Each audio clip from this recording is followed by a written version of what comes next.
Intelligence officials testified on Capitol Hill today and presented a sobering picture of the multiple threats facing the United States. Russia continues to be a major concern, and new accusations took a big stage in the hearing. Security officials also painted a bleak picture when it comes to the nation's finances.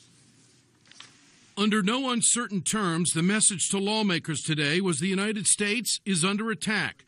Russia, Iran, North Korea, and China are all bad players at some level.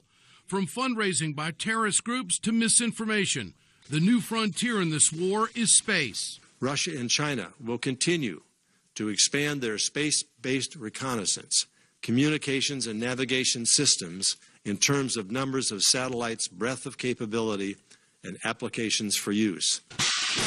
Advanced and expanded nuclear tests are expected from North Korea. The intel community is now admitting Kim Jong-un will not give up his nuclear program.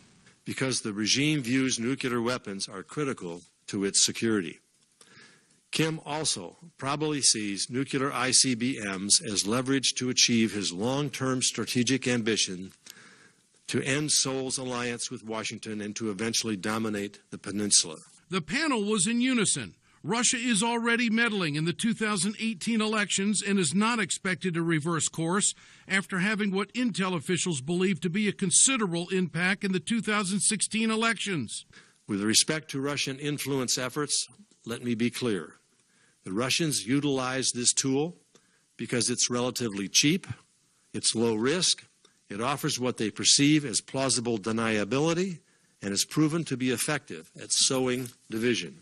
The sobering assessment came on the development and future use of artificial intelligence and how it applies in the theater of conflict.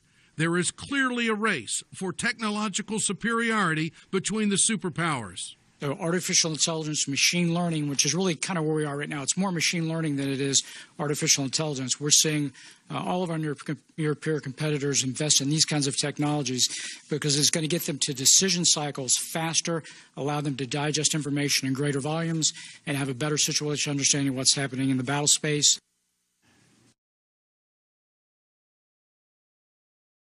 In our view, the suggestion the CIA was swindled is false. The people who were swindled were James Ricin and Matt Rosenberg, the authors of those two pieces.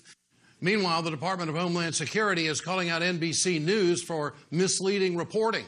The DHS says NBC falsely claimed Russia penetrated voting systems in several U.S. states in the 2016 election.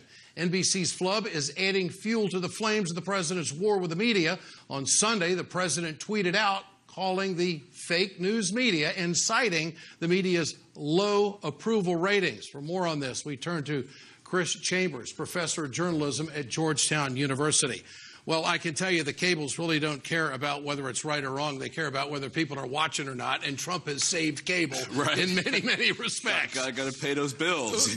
You know, back in my day, and it's still my day, but years ago when I got into this business, if you put something on the air or you wrote something that was wrong, you could lose your job. Right. Whatever happened to those days? Well, I mean, again, they got to pay the bills. They've got to pay they're relying on advertisers on a number of different levels when you're talking about CNN, and they have their corporate masters. With the New York Times, it's a different sort of situation.